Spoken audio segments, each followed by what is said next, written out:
We are now in the kitchen here at Innisbrook Resort here in Palm Harbor, Florida. And earlier we talked with Sheila Johnson, the CEO, and she talked about the importance for her of diversity and hiring a diverse workforce. And so right now we're talking to the head chef here, Andre. He is preparing something, and we're not going to necessarily sit here and talk about the recipe. You can go to tv1.tv to see that. But we'll talk to him just about culinary arts and things along those lines. Chef, how you doing? I'm having a great day. Tell me about how did you get into this aspect of the business? I saw a culinary competition many years ago, and I could not believe that the product that was on those plates and platters and designer boards was actually food. That's how unique it was. I got into this field. I knocked on a door. Someone opened the door back then as a minority and let me in. Now, were you doing something else at the time? Were you in school? No, I was a young kid.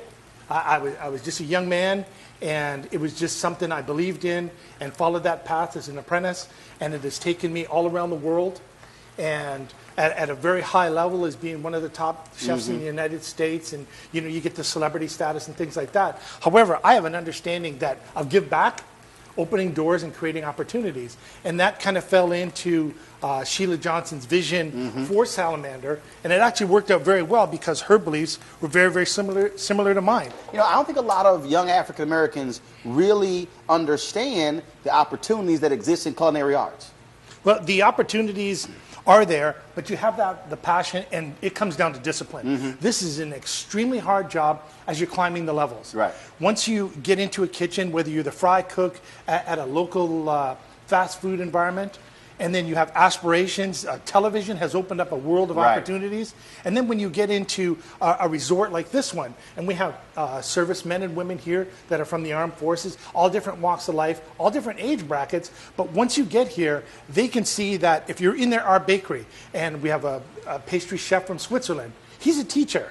So you don't have to go to school. He's a teacher. He'll teach you, and it's hands-on. When you go to the assistant, she will also teach you how to do cakes and gourmet things. When you go into some of our other kitchens on property, that these things are right there. All you have to do is reach out and take them, because now you're with opportunities that are endless.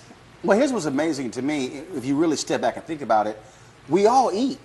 And so we all go to restaurants, we go to hotels, everywhere we go, there's likely food there, which means somebody actually has a job and who's preparing that food. In a recession, you still eat.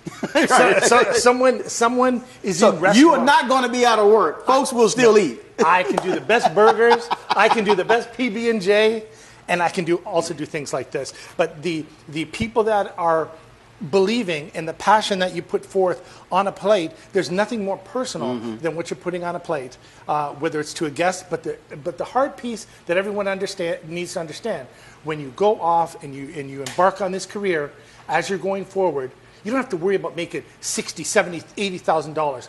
It will come to you in time, but you have to do the homework. You're going to give up your nights. You're going to give up your weekends. You're going to give up holidays. It's your birthday, and yes, you are in the kitchen cooking for hundreds of other people.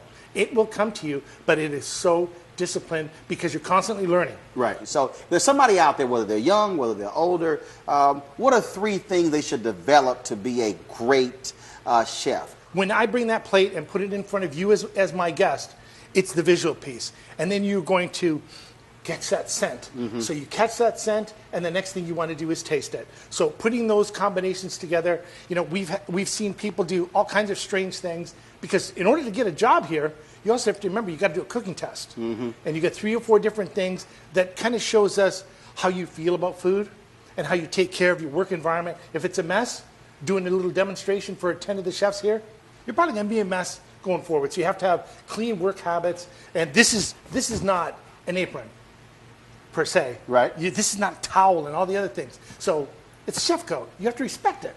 So you have to have respect for yourself, respect for food, and have a mindset to come in and learn. Those 3 simple things, you're a hero. Do you bring? We will teach you the rest. Do you bring interns in? Do you, in terms of how do you reach back and also bring in the next generation of young African Americans or other minorities who want to get into this area?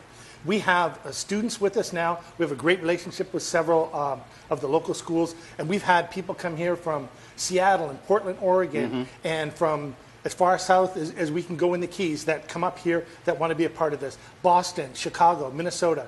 They hear about Innisbrook. The great thing about our resort is the all-natural piece, the organic piece, recipes from scratch. This is not tin can open items.